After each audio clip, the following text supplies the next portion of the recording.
Queridos irmãos e irmãs de Ideal Espírita, nós vamos aqui efetuar a evangelho-terapia dessa semana. No primeiro momento, rogando ao Mestre amado que nos dê o entendimento necessário do teu evangelho, Jesus, à luz da doutrina espírita. E rogamos aos amigos da espiritualidade, nos amparem e nos auxiliem para o bom entendimento das práticas que Jesus nos traz, das orientações trazidas por Kardec, para que saibamos efetuar no nosso dia a dia o Evangelho de Jesus como prática de referência à nossa conduta. Que assim seja, com a graça de Deus. Nós abrimos aqui antecipadamente o Evangelho segundo o Espiritismo, no seu capítulo 27, que tem como título Sede Perfeitos. E nós vamos ler o tema Os Bons Espíritas. É o item 4 desse capítulo. Nós vamos ler aqui o primeiro e o segundo capítulo, os primeiros e segundo parágrafos, né, desse item, já que ele é um pouco extenso, então vamos ler o primeiro e o segundo parágrafo. Então, Evangelho segundo o Espiritismo, capítulo 17, Sede Perfeitos, os Bons Espíritas. Bem compreendido, mas sobretudo bem sentido, o Espiritismo leva aos resultados assim expostos, que caracterizam o verdadeiro espírita como cristão verdadeiro, pois que um o mesmo é que outro.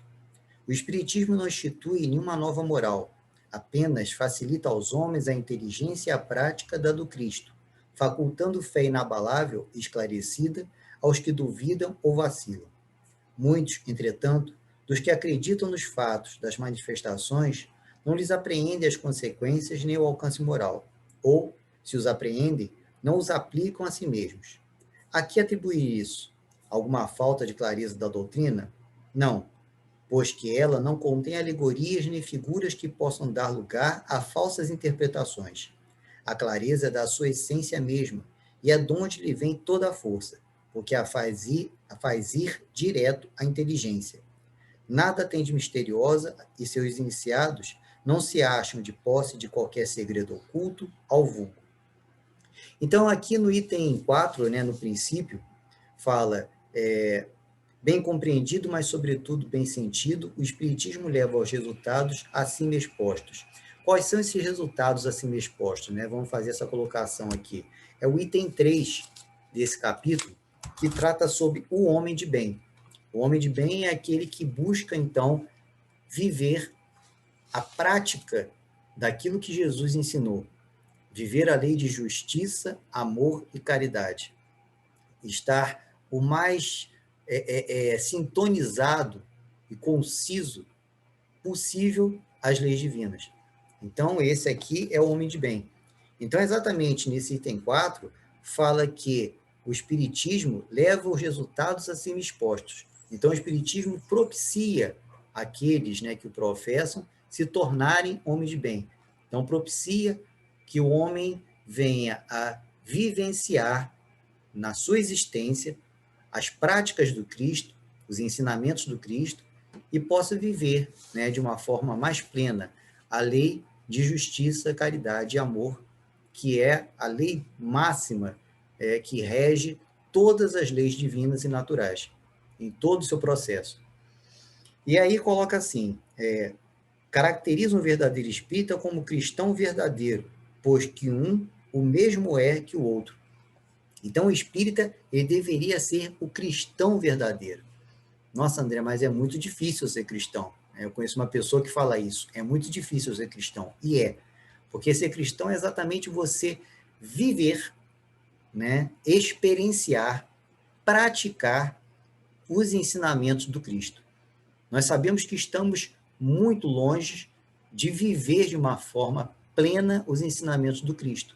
Entretanto, é isso que Kardec coloca aqui, o Espiritismo nos dá o entendimento de como viver isso, de como praticar isso, no dia a dia, no cotidiano, no contato com o outro.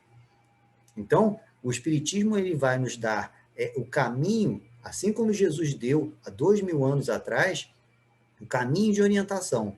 Olha, Jesus falou isso. Então, a espiritualidade vem e está falando isso.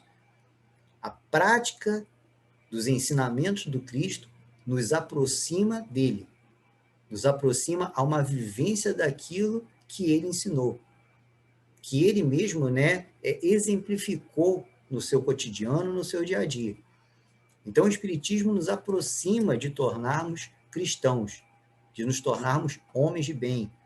Aquilo que eu falei, aquele que leva a sua vida dentro das leis de justiça, caridade e amor, para consigo, principalmente para com o outro.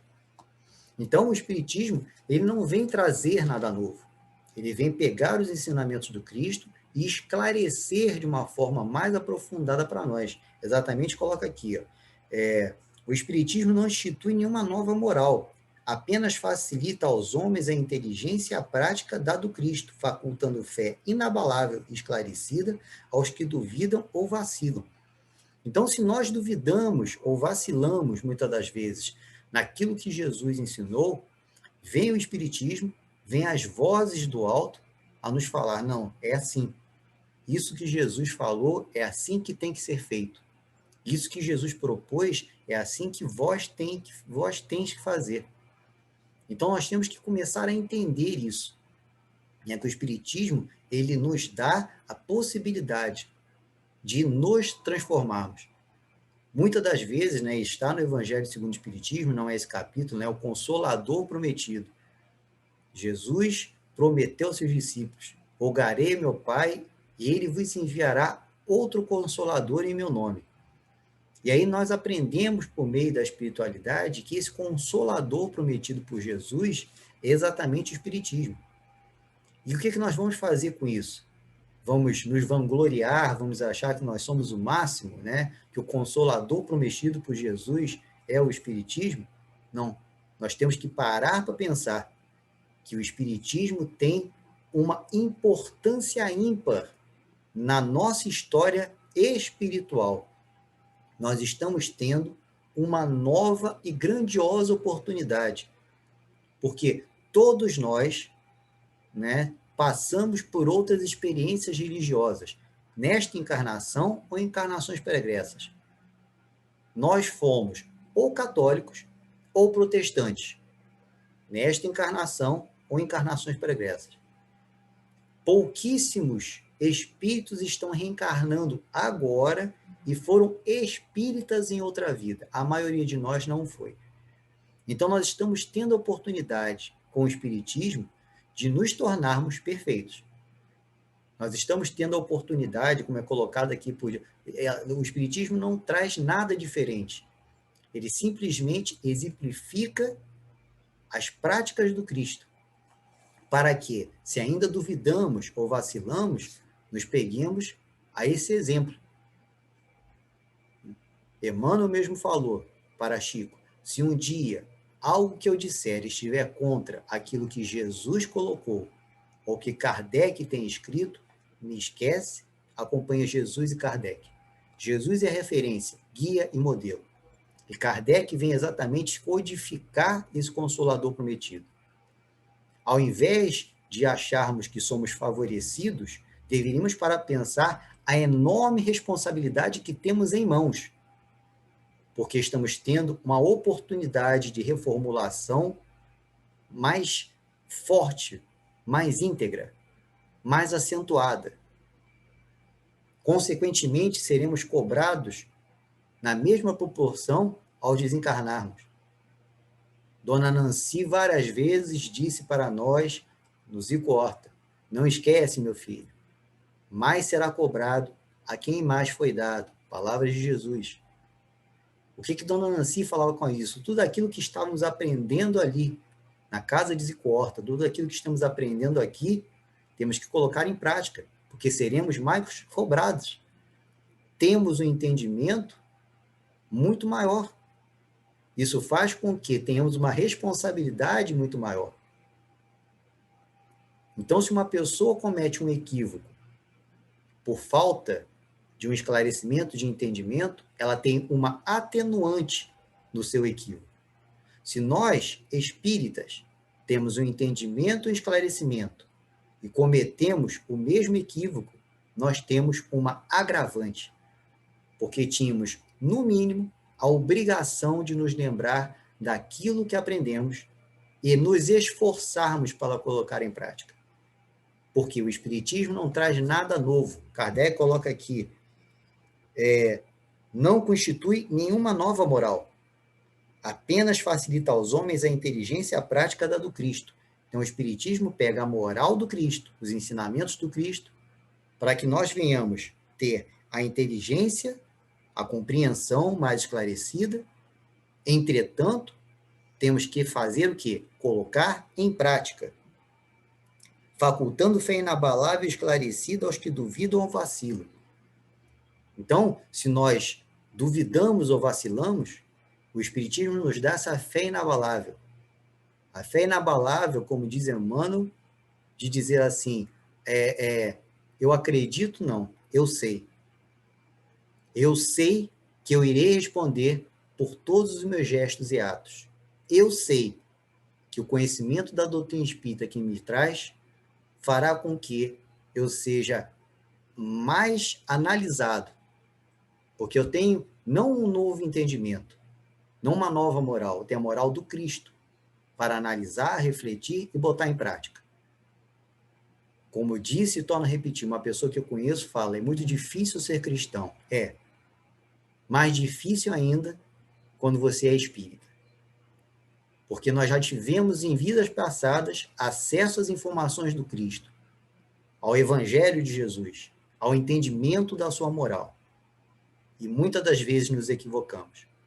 Estamos tendo novo acesso, agora mais esclarecido, com as orientações da espiritualidade, com o nosso desenvolvimento da nossa inteligência, até com o desenvolvimento já da nossa moral.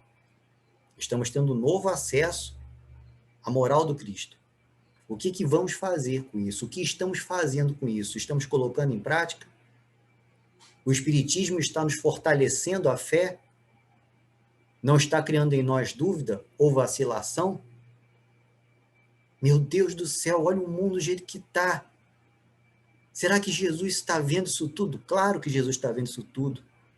Lê, estuda, aprende. Jesus está vendo isso tudo e digo mais, Jesus está no controle disso tudo. Por mais que a treva esteja se aproveitando nesse momento para influenciar a nós, para que nós vacilemos, para que nós duvidemos, Jesus está no controle disso tudo. E aquele que busca e abraça a Jesus não teme nada, nem mesmo a morte. Disse Jesus, aquele que crê em mim nunca morrerá. Aquele que crê em Jesus sabe que a morte é uma passagem. Aquele que crê em Jesus e que é espírita sabe que isso aqui é um momento. Existe uma transição para outro momento. Então nós temos que ter essa fé inabalável, essa confiança, essa certeza. E saber que é a oportunidade agora de nos tornarmos homens de bem. Não adianta nada falarmos assim, eu sou cristão, eu sou espírita. Porque nos será perguntado, o que você fez com a palavra cristão e com o entendimento espírita? O que você fez para se tornar um homem de bem? Você foi bondoso, indulgente, perdoou? Você colocou em prática os ensinamentos do Cristo? Você procurou vivenciar a lei de justiça, amor, caridade? Você colocou em prática? Ou você ficou preso somente às manifestações? Que é o que Kardec coloca aqui, ó.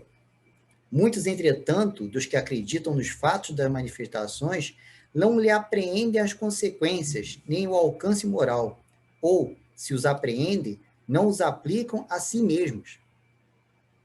Nossa, é tão bonito, né? Ver o Divaldo psicofonando Bezerra de Menezes. Nossa, é muito bonito. Olha, né? O rosto dele se transforma, a voz se modifica, fecha os olhos. E mais do que prestar atenção na voz, veja o que Bezerra está falando. Nossa, que página linda! Essa que o Haroldo Dutra leu, né, de Emmanuel, Emmanuel gosta muito, Haroldo Dutra gosta muito de fazer colocações do Emmanuel. Que página linda essa, que o Haroldo Dutra leu, né? Tem lá as páginas, ele recitando, lendo as páginas, uma música suave de fundo, uma bela imagem. Esqueçamos a música, esqueçamos a imagem, esqueçamos o que o Haroldo, que é ele que está falando. Prestemos atenção na mensagem de Emmanuel. É isso que fala aqui. Eu costumo brincar com as pessoas, né? Vão lá fazer o sistematizado 1. Todo mundo quer chegar até o curso avançado, né, sobre mediunidade. Ser médium é de extrema responsabilidade e importância. Disciplina, disciplina, disciplina. Se você não acredita em disciplina, diz André Luiz, observe um carro sem freio. Todo mundo quer ser médium, mas preste atenção nas mensagens da espiritualidade. Mesmo naquela mensagem de dor, de tristeza.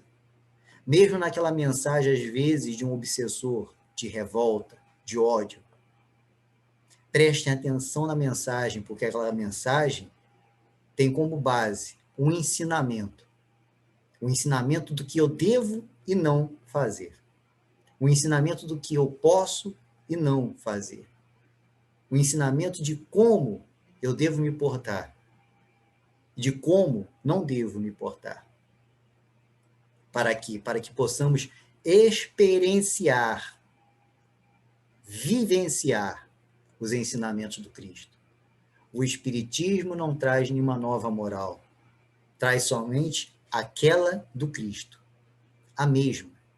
De uma forma mais esclarecida, de uma forma mais especificada, mais aprofundada.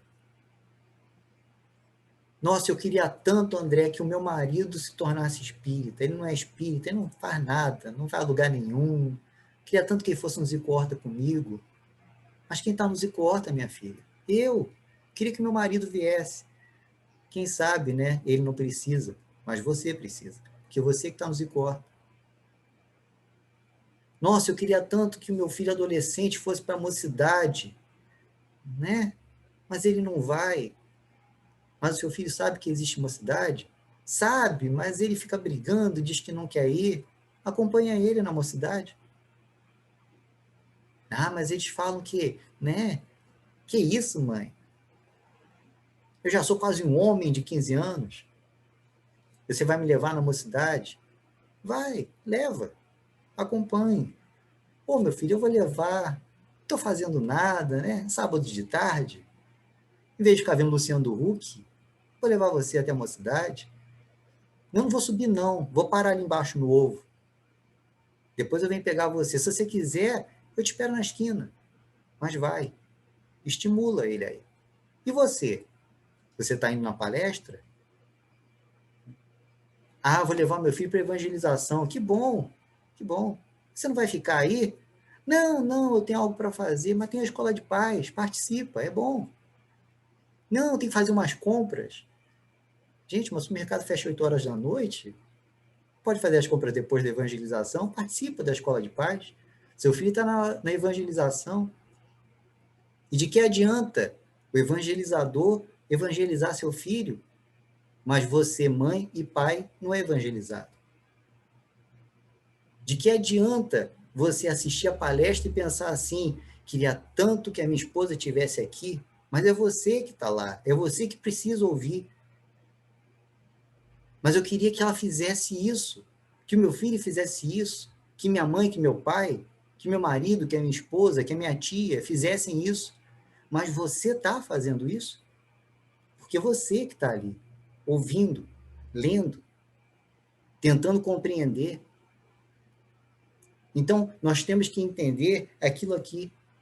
Se nós vemos as manifestações, se nós vemos a psicografia, se nós ouvimos a palestra, se nós lemos a página, nós estamos compreendendo a mensagem que está sendo trazida para mim, para que eu me torne um bom espírita, e como um bom espírita, para que eu saiba ser um homem de bem. aquele que tem bondade, indulgência e perdão para com o outro, aquele que compreende as suas limitações e, por compreender as suas limitações, entende muito mais a limitação do outro, mesmo que ele esteja no núcleo familiar, porque nós ali estamos tendo oportunidade, um novo acesso ao ensinamento antigo. O ensinamento do Cristo está aí há mais de 2000 anos. Se contarmos como, né, a referência, o seu nascimento. Ele foi começar a ter o seu trabalho missionário já na idade madura de homem. Há quantos tempos, né? Quantos milênios, quantos séculos e séculos está aí o ensinamento do Cristo? Não é novidade para nós. O Espiritismo não traz nova moral, é a moral do Cristo. Agora, diferenciada. Por que todos não se tornam espíritas, André? Porque cada um tem a religião que precisa. Então, eu preciso ser espírita? Sim. Porque talvez você precise mais ainda se modificar. Ou a sua modificação talvez seja um peso enorme de contribuição na modificação do outro. Quer que seu filho vá na mocidade, na evangelização? Dê o exemplo. Quer que seu marido e a sua esposa mudem? Dê o exemplo. Quer que seu pai e a sua mãe te entendam? Dê o exemplo. Quer que a sociedade como um todo veja você de forma diferente? Dê o exemplo. O exemplo arrasta, diz Emmanuel, muito mais do que as palavras. O Espiritismo é para que nós venhamos a compreender as nossas limitações e nos modificar. Nós, não o outro. Diz um ditado antigo, a partir do momento que você aponta o dedo para alguém, um dedo aponta à frente. Os outros 3 apontam para você mesmo. E aí você aprende que você não tem que apontar. Você tem que olhar para si. E o Espiritismo, que traz a prática do Cristo, nos mostra isso. A nossa modificação. Leiam lá o item 3, né, já que nós abrimos o item 4, fala dos bons espíritas. O bom espírita é aquele que se modifica. Não é aquele que vai mais vezes ao centro, não é aquele que faz mais palestras, não é aquele que faz uma página maravilhosa, é um grande expositor, um grande psicógrafo, um grande médium, não. O bom espírita é aquele que muda, que traz os ensinamentos do espiritismo para se modificar, para dar um passo novo a cada dia, para olhar para trás e dizer, nossa, eu era assim e hoje eu sou assim. Melhorei um pouco, graças a Deus.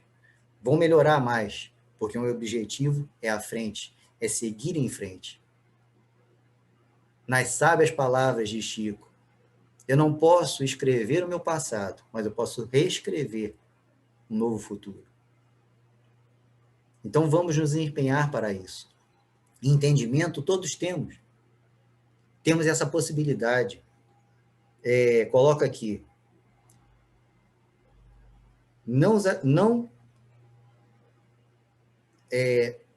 Muitos, entretanto, dos que acreditam nos fatos das manifestações, não lhes apreendem as consequências. Temos que apreender, né? Apreender, pegar para nós as consequências e o alcance moral. Ou, se os apreendem, não os aplicam a si mesmos. Né? É aquilo que eu brinco. Tá o marido e a mulher sentada assistindo palestra, o expositor fala alguma coisa. A mulher dá aquela cutucada na costela do marido, fala, você, ó, tá falando de você. E aí o camarada fica, né, com aquela angústia, esperando o momento propício e apropriado. O expositor fala alguma coisa, ele dá aquela risadinha. Tá falando de você, ó. Aquele exemplo que ele deu ali, ó, sua mãe. E você não percebe que, na realidade, tem que ser para você, não é para quem está sentado do seu lado. Apreender e compreender a modificação moral. A que atribuir isso? De você não apreender, não perceber a necessidade da modificação moral? Alguma falta de clareza da doutrina?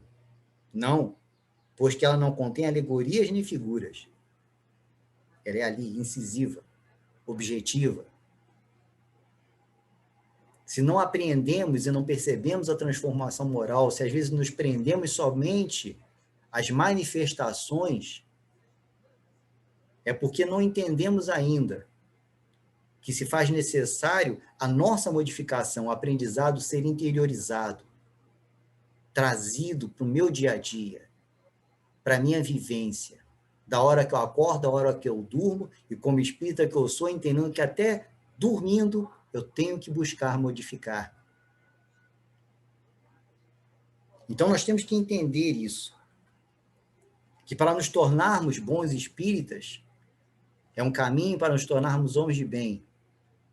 Aquele que vivencia a lei de justiça, amor e caridade.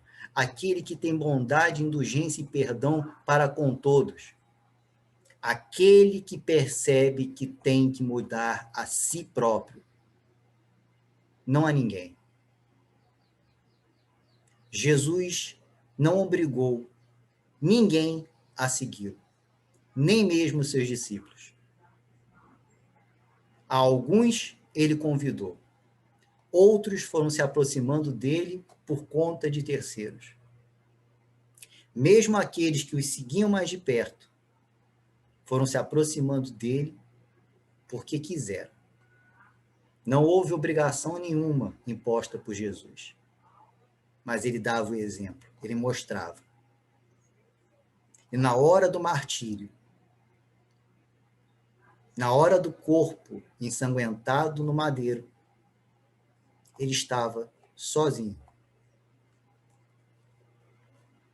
dando o testemunho da sua missão, mostrando que cabe somente a si próprio aceitar, lutar e viver as oportunidades que Deus concede.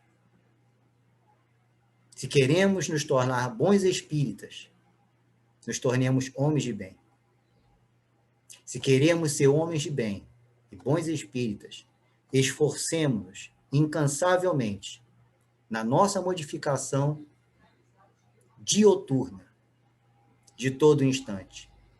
Como eu sempre digo, o bom combate de Paulo de Tarso, para que possamos viver a cada dia o mais próximo possível da proposta do Cristo, para que possamos nos tornarmos realmente cristãos, bons espíritas, homens de bem. Cabe somente a uma pessoa fazer isso, a nós próprios. Porque disse Jesus, aquele que quiser vir depois de mim, pegue a sua cruz e me segue. Teremos cruzes, no sentido de dificuldades, de problemas, de necessidades a serem carregadas, mas acima de tudo transpostas. Porque Jesus também ensinou que Deus não coloca um fardo pesado sobre o ombro fraco. Nossas cruzes temos condições de carregar. E se queremos seguir Jesus, peguemos as nossas cruzes e sigamos-lo, porque temos condições disso. Fazendo principalmente a primeira e essencial lição, a modificação pessoal, íntima, particular, de todo instante. Muito obrigado pela atenção de todos, muita paz.